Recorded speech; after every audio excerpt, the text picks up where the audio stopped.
Hello and welcome to ECOTIMES magazine podcast. Today we have a wonderful guest, Bill Radvak from American Vanadium.com.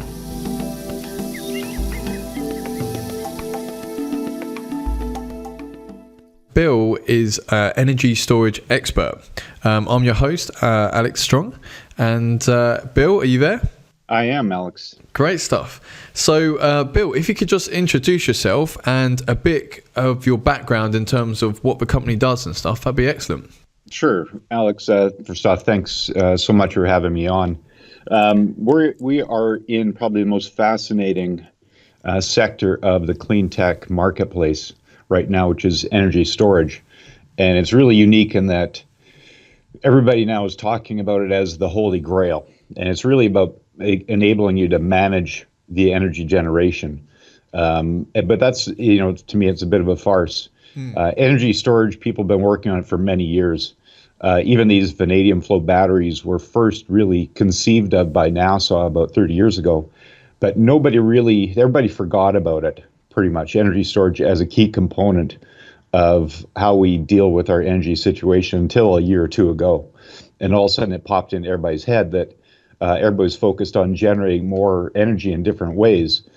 And now they understand it's really about managing what you do generate. Instead of putting in another nuclear plant, putting in more coal-fired, or actually, if you're going to take those offline, if you're going to rely on renewables, you need the storage to shift it around because you can't control that kind of generation. So it's now it's really catch-up time. And reference kind of catch-up time in terms of the energy storage industry. I was at the Eco show in London this year, and it seemed to be the thing that was missing. They a bit like you're saying, Bill, they're big talks about it. Everyone's kind of getting involved now because obviously the only energy storage is kind of being your lead acid battery and that kind of stuff. So how are your batteries different from lead acid, and are they cleaner, and what are kind of new technologies coming through? Yeah, and this is we're in a special sector called the flow batteries, and it's very well accepted. Vanadium Flow is really the lead hope there. It's a very unique battery in that, and again, why NASA likes it, why vanadium, which is a word nobody's ever mentioned really before in their life. But classically, vanadium is just a steel strengthener. It's every bit of rebar and structural steel. What's unique about vanadium, if you look at what a classic lead acid or lithium ion battery, why those batteries have a lifespan, lead acid 2-3 years, lithium ion 6-7 years, and you have to replace it, is they lose efficiency with every charge-discharge cycle. Right. And the reason is because it's an electrochemical reaction between, I won't try not to get too technical, but you have the electrodes, the anode and the cathode. The two electrodes are made up of different materials, and they're relying on this electrochemical reaction between those electrodes. But every time you charge discharge, you're really degrading the battery bit by bit. What's unique in vanadium flow, vanadium is the only element that allows you to have both electrodes of the same material. And to make that simple, is these don't lose efficiency. So these are big, long-lasting, 20-plus year lifespan, deep cycling, non-stop workhorses. Right. And so what is unique about it is that sounds nice and easy, but actually making these, the electrodes aren't solid, they're liquid, and making this happen mechanically and reliably in scale manufacturing is quite a engineering feat. Right. And we actually have teamed up, and now we're the master sales agent in North America and in other parts of the world we're selling as well. This product that's actually built to German engineering standard, and so it's a supremely reliable. And it really is the first broadly commercial vanadium flow battery. To differentiate why people like these batteries is the longer the duration you need, the more cost-effective vanadium flow. So what these do best is, for instance, shifting solar, where you have 3 or 4 hours of concentrated generation in the middle of the day, but you really need it spread out through the day or the night, or shifted to the peak period to drop your peak demand charge. And so that's what these do best. And we actually just got our first purchase order in Eastern Canada recently, and it's for an off-grid facility. It's a little service station and related facilities that's been running on diesel for years. All right. And so they're able to put in solar and then energy storage and drop their energy costs, and by half it'll drop their diesel consumption and environmental damage, considerably there. That's great. And so in terms of like these batteries, is there any other kind of batteries out there that other technology similar in terms of energy storage? What are you seeing kind of in the sector? Well, again, there's no one best battery. They just they do different jobs better. You can go to a flywheel is a great yes. part of energy storage, but that's for the very short duration for cleaning up power on sort of almost a microsecond level. Yeah. Lithium batteries, while they work well, you can get 5-10 hours of storage, energy storage really for rechargeable laptop batteries and such. But when you're talking light industrial and bigger, their duration capacity is limited to 2 hours or less. So it can do certain jobs like power and frequency regulation and such, but can't do this multi-hour shifting very effectively. Okay. And so then so those are you've sort of bounced on the three main sort of distributed energy storage classes of the lead acid, the lithium ion, and the flow batteries. And that's why the flow batteries everybody's been hoping for, because it really is this multi-hour workhorse sector that it does best. Right. We actually interviewed Steve O'Donnell, and he's just done some huge kind of, he's been using flywheels in large kind of big energy kind of renewable energy structure in place in business. So in what's the cost like in terms of comparing, so say I had a house, I built my own house, and I was trying to look at the best energy storage solutions. What kind of options are there for, say, a house consumption or a kind of farm, kind of size? On the house side, we don't focus on that. These, our focus is sort of this microgrid, light industrial, right up to full 10 megawatt grid balancing is what we're after.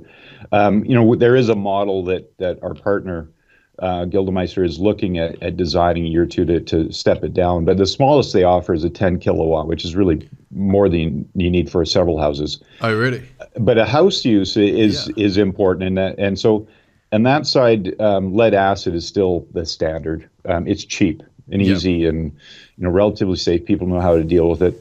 Lithium is coming on. It's still not a great solution, but you can cost effectively make a small battery. For instance, like a solar city in the United States is, it's Elon Musk is the chairman, and it's sort of partnered with Tesla. And they're trying to be the largest residential installer of solar, and they offer little lithium ion batteries where you can actually hang it, on the wall in your garage. And it's not overly effective, but it's a good tool. It's a good step. Obviously the Vanadium Flow batteries are big bulk ones. To give you a sense, and I hope everybody can go to the website and spend 5-10 minutes on there, and you get a good sense of this. But the smallest one we offer, that 10 kilowatt, the footprint is about the size of a parking stall. So would this be a good solution for, say, kind of in, say, Africa or disaster relief, where they might need kind of more power, but for a huge amount of people? Yeah, this is Africa is a huge opportunity for this technology. There, the energy costs there, because it's still largely diesel, there's no infrastructure, is extraordinarily high. And what is best about these batteries is once they're very plug and play, modular, remotely monitored, system. So you can actually just put it out there, and it's going to work, and doesn't need somebody, sitting on top of it. So that kind of reliability and the ability to just, put it out into remote spots and just leave it working is one of the key features of flow batteries. So Africa is a tremendous opportunity. We're actually quoting on a big system right now in Ghana, for instance, where they're putting it in a big solar installation, but they need that energy storage to really make it a reliable core, source of energy. Yeah, I hear China are really getting into their kind of renewable energy in terms of possible solutions and stuff. Yeah, China's they're doing amazing things there. Okay, have you seen anything on your radar? Absolutely. I mean, their targets, and I believe they're going to hit their targets. They have to, and for a variety of reasons, let alone their literally their health. But they're designing cities, near reservoirs so they can, have pumped hydro. They're designing cities where renewable is the primary source of energy for a whole city in the future. So, and energy storage, they've got, dozens of companies trying to do vanadium flow. They've got massive companies doing very cheap, probably not the best technology, but doing very, very cheap lithium, which is important. They still can't fund, expensive modes, but they're making great attempts. I would like to thank our sponsor this week, which is ECOTIMES magazine. They cover everything green. Magazine is on the iPad and iPhone. They cover eco travel, amazing eco travel resorts, organic recipes, so amazing recipes to cook, eco gadgets, what's the latest gadgets in eco, amazing eco transport, so battery powered bikes, hybrid cars, battery powered cars, renewable energy, what's the latest in renewable energy in terms of all the different innovative ways we can get energy. Eco how-to, so for example, how to build your own solar panel or own house or something along those lines. They cover eco architecture, so like eco building. They cover tiny houses, which are amazing small houses on wheels, which you should definitely check out if you haven't seen them. They cover all eco news, so what's been going on in the week, and organic food growing techniques. Anything green really, and it's a weekly magazine and it's on the iPad and iPhone or iTunes. So the link is below, so please enjoy. And now we get back to the show. Thank you very much.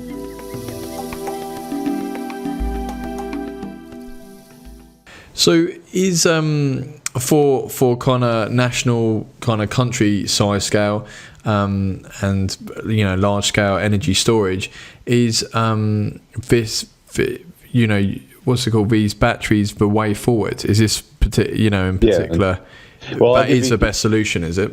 Of course, you're going to have me say that. But you can say, you go to all the literature, and the flow batteries for this specific purpose, this long duration bulk storage is pretty accepted. That it's the best solution there once they get scaled economically. It's in the early days. Lithium batteries are trying to step in that space, and they have an advantage. But basically, they're taking thousands of car lithium batteries. And all those cells, and just putting them in a box. So it's not the best solution, but they've already reached scale because of the environment, the e-cars situation, right? So, but as the Vanadium Flow start getting a larger scale and cost down, there really will be that long duration.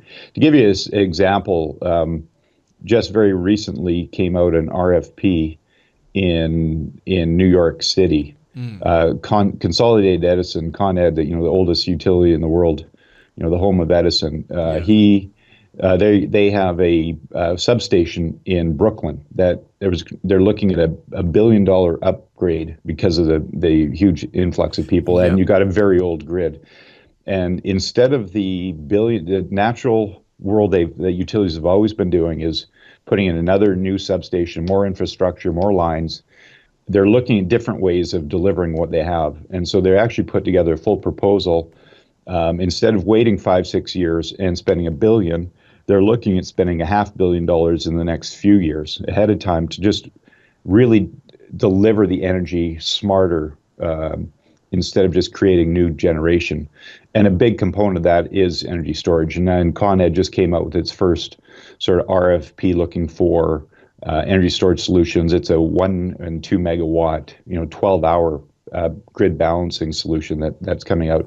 Wow. And the interesting part is this has a deadline to be installed by the end of next year, which in terms of these kind of bigger scale systems, which are You're looking at up to football field size installations of batteries. Really? But you're balancing a full grid, right? You're shifting. When you say full grid, are we talking a whole state or country? More you could look at more of it's more city or county kind of size, but you're looking at 5, 10, and when you keep adding them up, they're all together really looking at statewide solutions. I mean, we have what's extraordinary high profile installation coming in the next few weeks is our target in Manhattan. There is no large energy storage installed in Manhattan, right. And we were selected to put one and it's co-funded by New York State. Yep. And the second half is we expect it to be picked up and paid for by the MTA. So you got MTA is New York subway system. Right. Yeah. Their headquarters at 2 Broadway. We're putting 3 of our batteries up on the 25th floor setback in a matter of weeks as a very high-profile test center for not just looking at how to save money in the city, but really looking at it statewide. Now, the primary purpose, interesting enough, is these batteries are going to sit there every day, and they're going to take power off the grid at night when it's cheap and available, and put it into their building at peak period when they have a higher charge. So it's going to work there every day, dropping their energy charge. Consolidated Edison is a partner because they're looking at also how does this help do that grid balancing so that we actually take their just standard generation and help them actually just level it out. And so, it's a tremendously high profile. It's probably the highest profile center we could imagine, and largely because this is the headquarters of the New York subway system. It's they were shut down for 2 weeks after Superstorm Sandy because of loss of electricity and their generation. So what our batteries, the Vanadium Flow batteries, do exceptionally well too is they hold charge. They don't leak the charge. So it's a great backup. I've got 2 questions come to mind, Bill. So if this storage system in New York goes really well, do you think that you'll see that nationwide?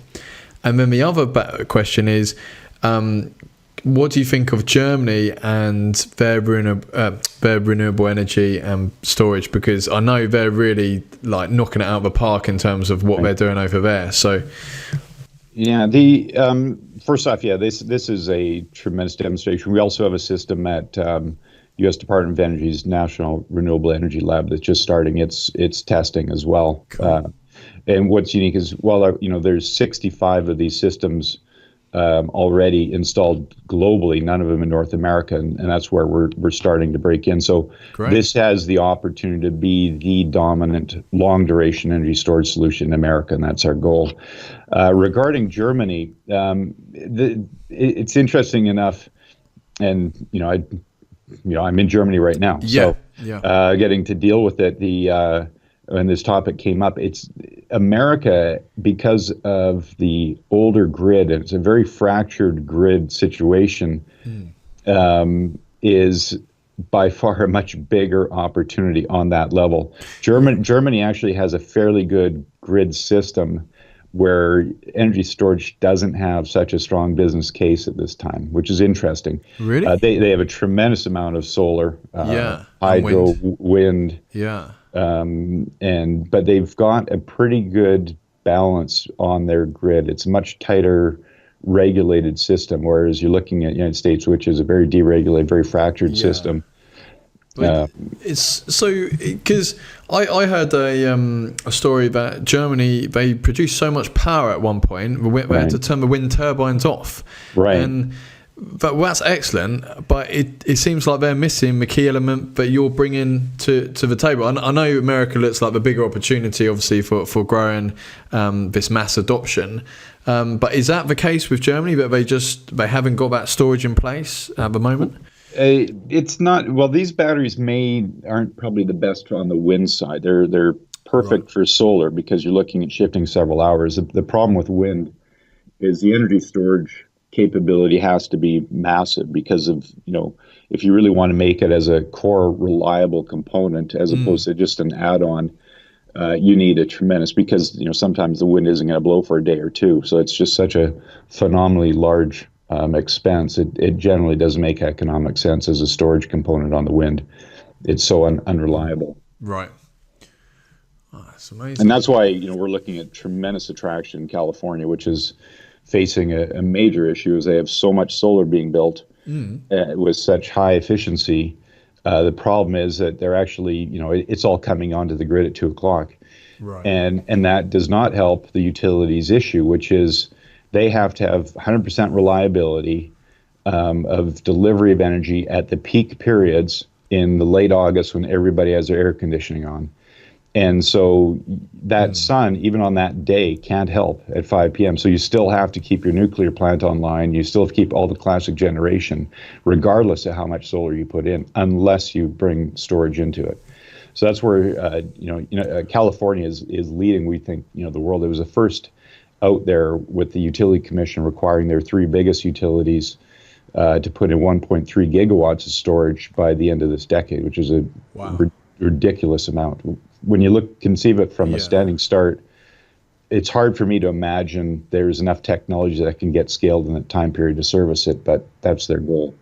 Well, it's great that they're taking the lead, to get the job done. Absolutely, which is great. And going forward, how's the other areas of the world? Do you see mass adoption of kind of mass grid scale energy storage and kind of us getting rid of nuclear reactors like in the long run? Oh yeah, this is where both California and New York are dedicated. You got California has 2 nuclear plants, and New York has 1. And you look at the one in Indian Point in New York is not far from Manhattan, so they're pretty dedicated to getting it off. But they have no choice. They still have to go to classic generation until they can integrate these things over the next number of years. So they're pretty desperately working forward. Around the world, especially these flow batteries, you're looking at the microgrid world of running on diesel.